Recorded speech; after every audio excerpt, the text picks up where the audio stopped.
Well, it's another day in the fabulous Studio A at, the place, 18PR, out yonder. Yeah, right. I'm glad we could get together. I am too. And I don't want you to think that I would do anything as shameless as to presuppose a sponsor for this show. I know you and I haven't talked about this, but I don't want you to think that there would be anything that I might try to secretly share. Wow. With our viewers. Yeah, well, that'd be nice. I just say innocent cup of coffee is right, absolutely.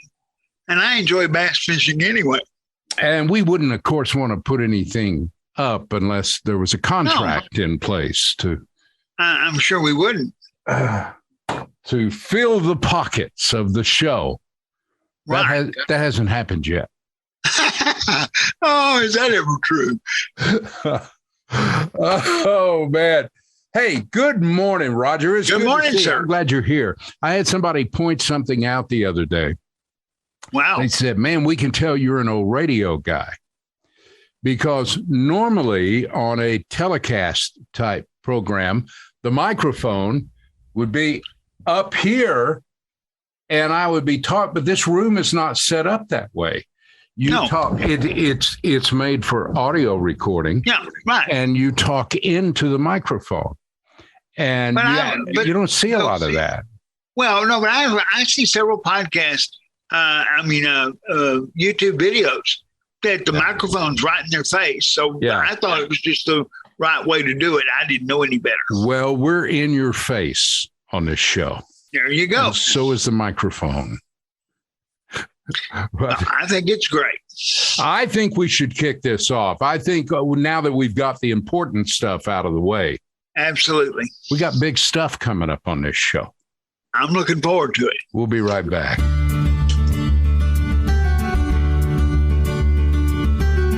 Hello, I'm Michael Shawn, and welcome to Roger Dykes Just Sayin. Roger Dykes is a teacher and counselor with a master's degree in family counseling from Texas Tech University. He is the owner of UV Blake Records and has written a book titled Non-Persons Rolling in a Normal World. And there's a few more things. Roger was born with cerebral palsy. Now a quadriplegic, he has been confined most of his life to a wheelchair. And for a while, even enjoying a career as a stand-up or sit-down comedian and after-dinner speaker. Disabled? Yes, but you forget about that pretty quickly because Roger thrives. So here is Roger Dykes. Good morning. I'm glad we can be here together for this wonderful time of discussing what Roger is just saying. Hey, Roger, I've got this is like an incredible thing to share with our listeners right off the bat. Well, I like incredible things.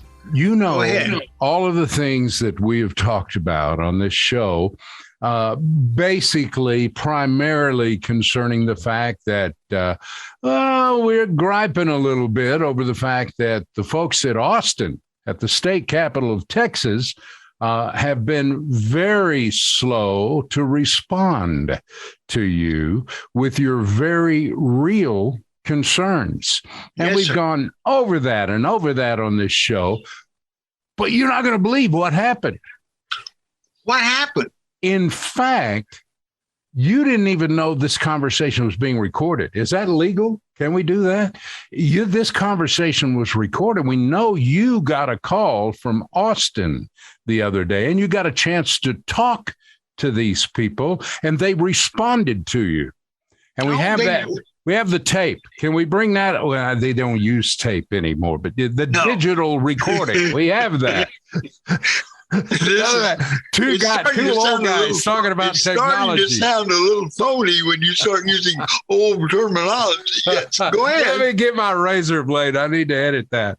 But anyway, we got the tape, though. I remember you asked some really pertinent questions. Questions like, hey, somebody devised my budget 40 years ago. Do you think we should adjust it just a little bit? And for this reason and this reason and this reason. And you pointed all that out.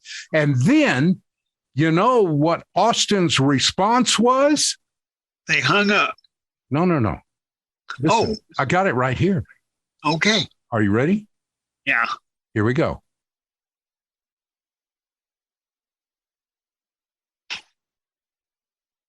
Now, some of you may not have gotten that. Let's play that again. Here is the response to Roger Dykes on legitimate issues over the last 2 or 3 years at least. Let's play that again. Stand by. Roll it.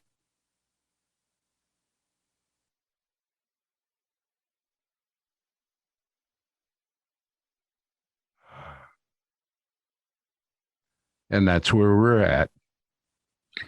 It's a shame we can't play music on here because we could follow that up with the sound of silence. But anyway, nonetheless. The humor, it's back. Simon and Garfunkel. Oh, man. You know, and you and I have talked about this over the last several days. And it is, we are doing the show on your YouTube channel, and we have some pretty genuine response, and we appreciate all the people.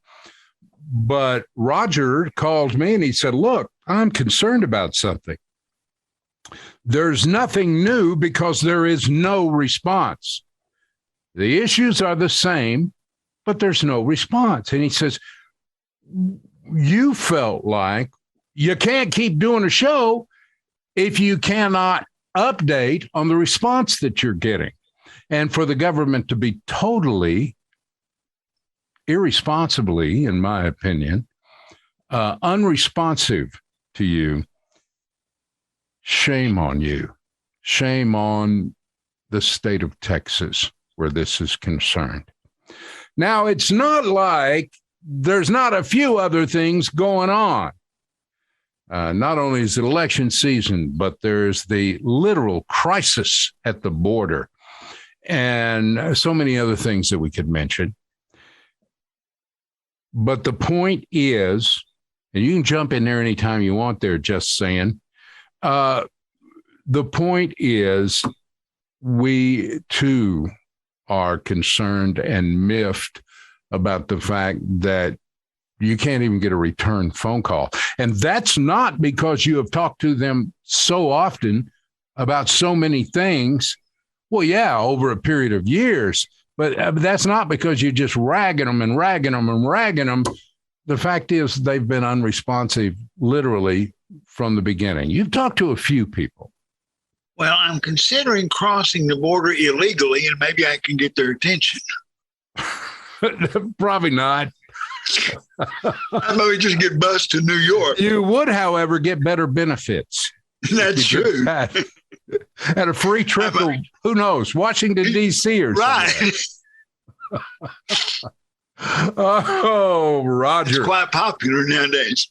All right. So we did have some other things we were going to look at, and that's a key there. We got pictures. Yes, we've had very, very good response. And one reason we get good response on the picture is because as a child, I was cute.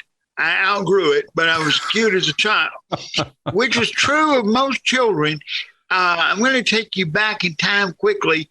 Now, we want to do this right quick because we want to have time to talk about your singing career. Well, that's fine. In the 50s or 60s, back in the 50s and 60s, it was quite normal each year. Easter Seals came out with their Easter Seals campaign, and it was a big deal. Yeah. And they always had a poster and they always had a little girl or a little boy usually on French crutches, if you don't know what that is, but French crutches with braces, standing there smiling, looking cute. And my mother made the comment way back then. She said, it's really neat to see these little kids in braces and crutches, and they're cute. But said, where are the adults? In other words, when you lose your That's cuteness, an interesting statement. When you lose your cuteness, they don't want you on the screen anymore, because now you're a reminder of something that is still out there that hasn't been addressed. Yeah. And it's still true today. It was true throughout if you remember, on the Jerry Lewis telethon, he always had cute little kids in wheelchairs, but had very, very few adults. Now, I know that people die younger from that particular condition, but there were not any older people on that program because we lose our cuteness. We're now a reminder of something else. So I've lost my cuteness. Oh, Roger, don't say it ain't so, Roger. But fortunately, we saved cuteness with some photographs. And we got a couple of them we're going to use today because I want to illustrate. Now, can we talk about the snowman first? Okay, we can talk about the snowman. When you're a child and it snows, and I did live through some snows. I was up on a farm north of where I am now, but there were some pretty good snows. And so all children go out in the yard and build a snowman. I mean, that's what you do when it snows. Mom and Dad go out and help you if you need. Well, I'm not able to do that, obviously. So my parents, being the wise people that they were, figured out a way that I could play in the snow without going outside. And that was, and we have a picture of it here, that was they would bring snow in and I could build a snowman. Now, you don't bring yellow snow in. Did they know that? Did they knew that? And you said you lived on a farm, Roger. Well, it's a black and white picture. You wouldn't know if it was yellow or not. Oh, but it's gray.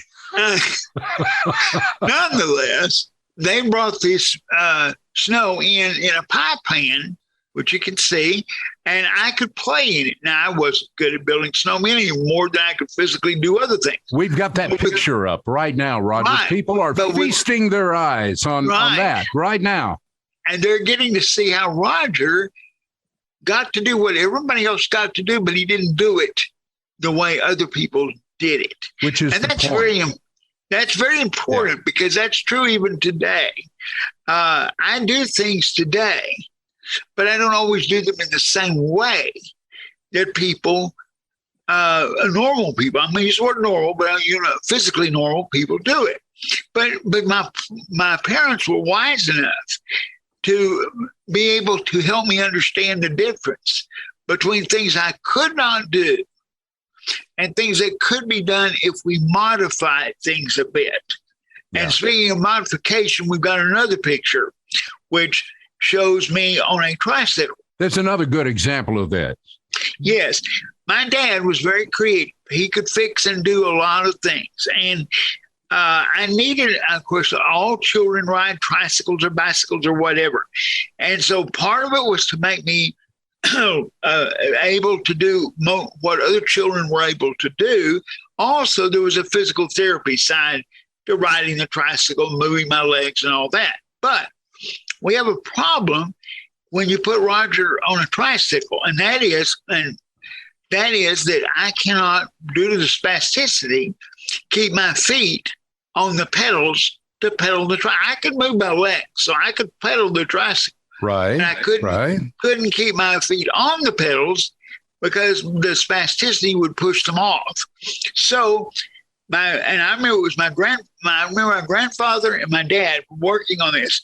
And what they did, and you can see it kind of sort of, you have to look close, but you can see on the pedals, they took roller skates and they you can welded, see that there. They welded or screwed the skates onto the pedals, and then you could buckle my feet into the skates and they wouldn't slide off. So you were up and going on a tricycle then?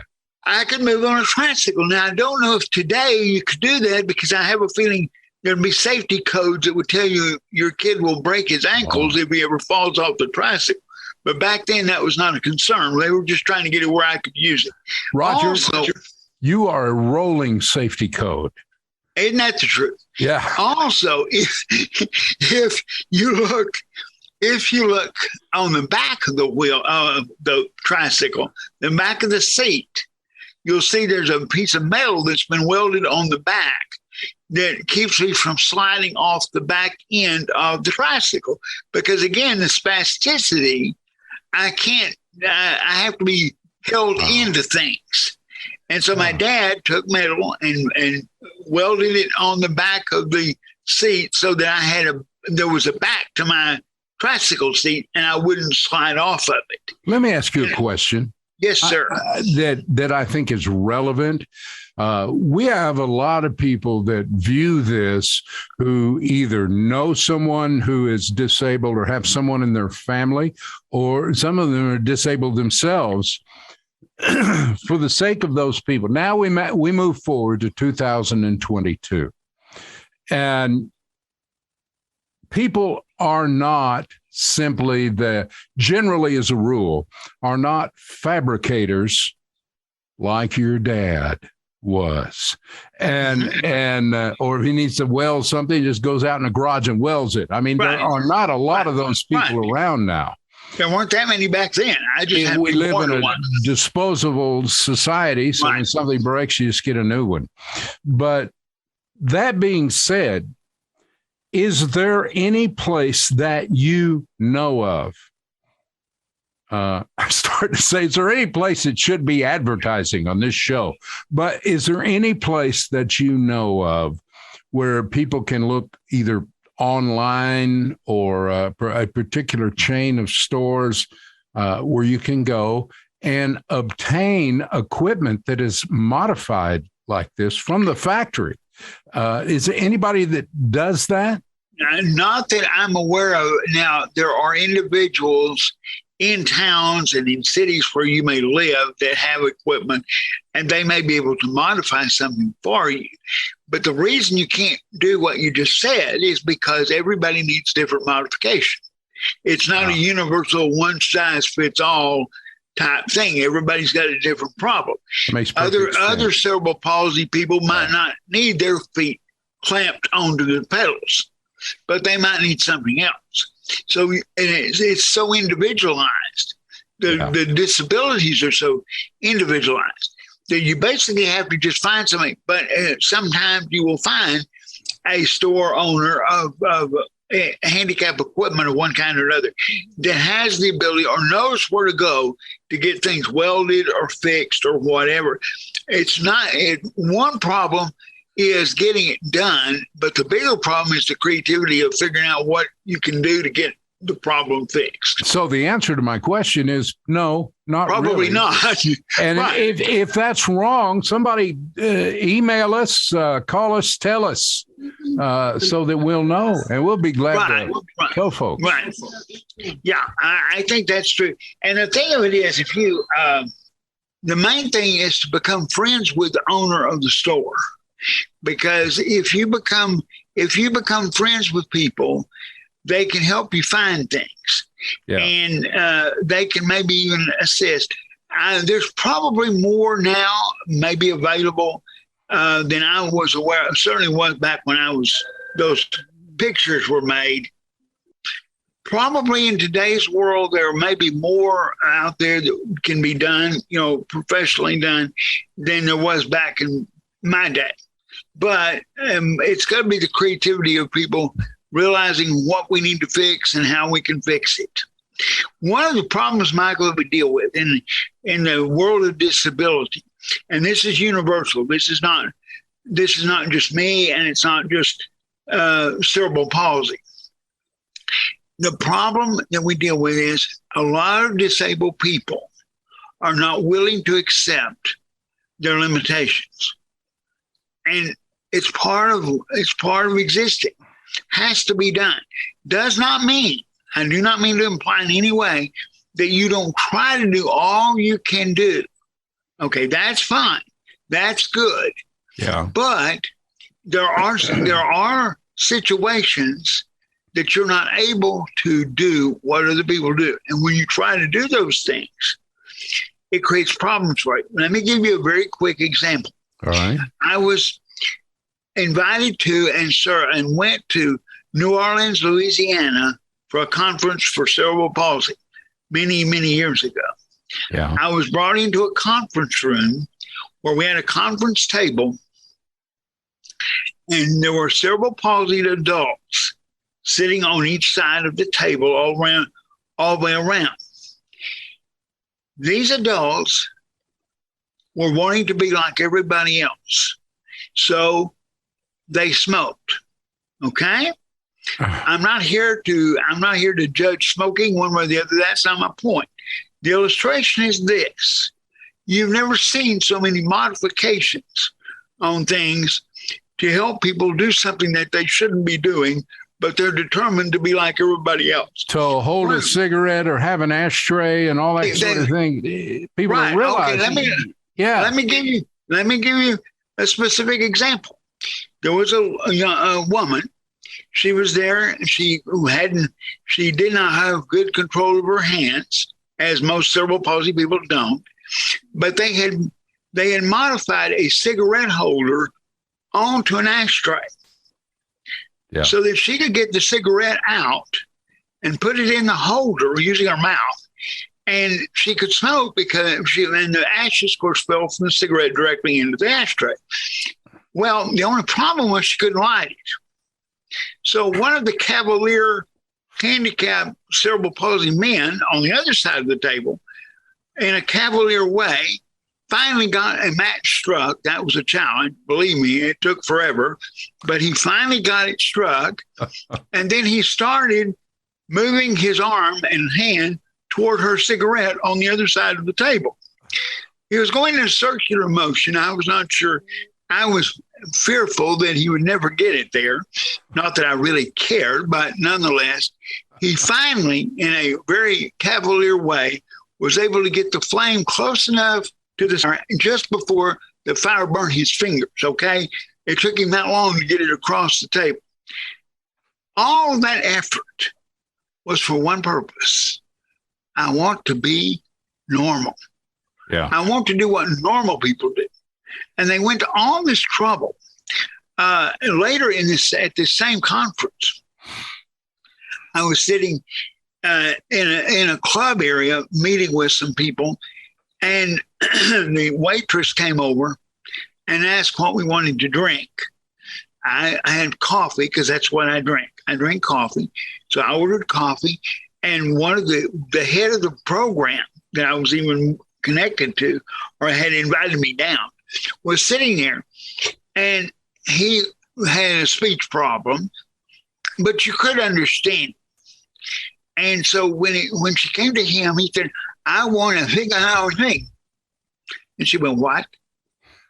Because, and he goes, "I want to figure out a thing." Well, I knew what he wanted, but I wasn't about to help him get it because I didn't think. You speak cerebral palsy. I speak cerebral palsy. Well, fortunately, there were other people there, rehab counselors and so forth. And some of them finally figured it out. And they told her, he's asking for a Singapore sling. Well, he got it and he drank it.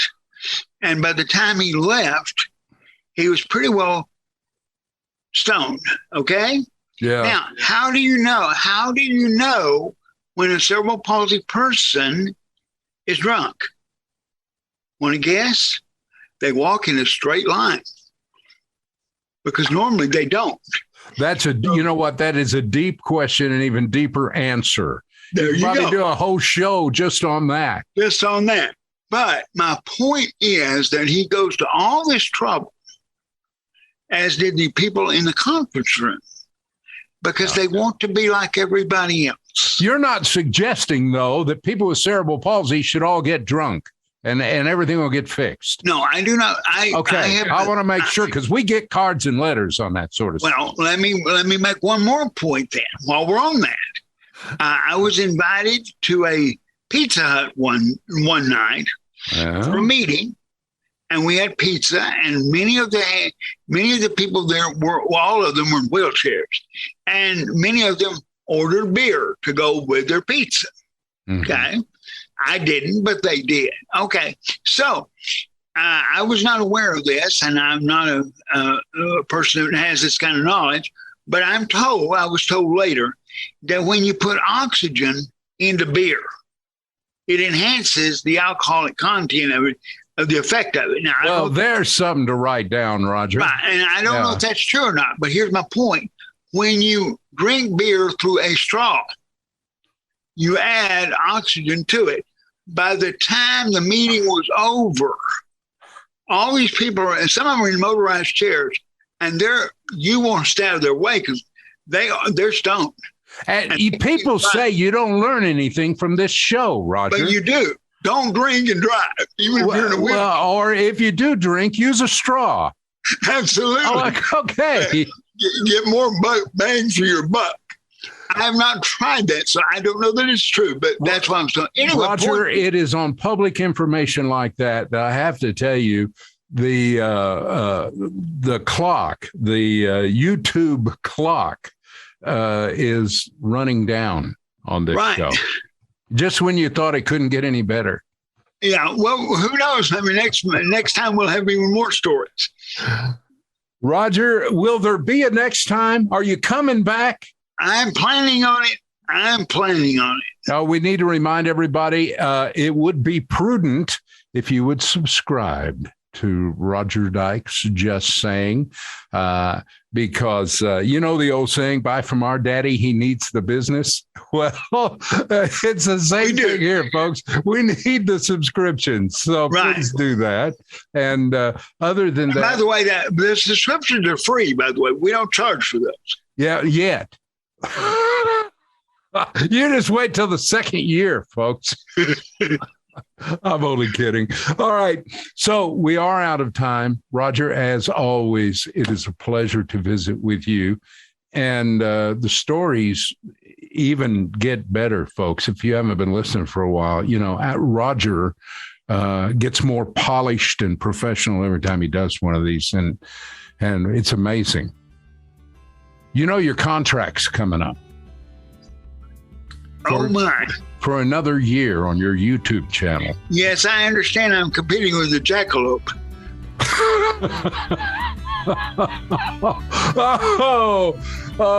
Roger, until next time, my friend.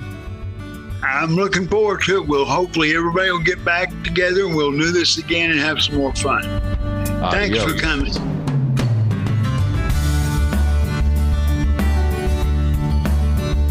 You've been listening to Roger Dykes Just Sayin'. If you'd like to get a message to Roger, his Facebook account is listed as Roger Dykes. Become a friend, or you can send your questions and comments to rogerdykes51@gmail.com. That's ROGERDYKES51@gmail.com. Join us next time for our next episode of Roger Dykes Just Sayin'. I'm Michael Shawn. On behalf of Roger Dykes, thanks for listening.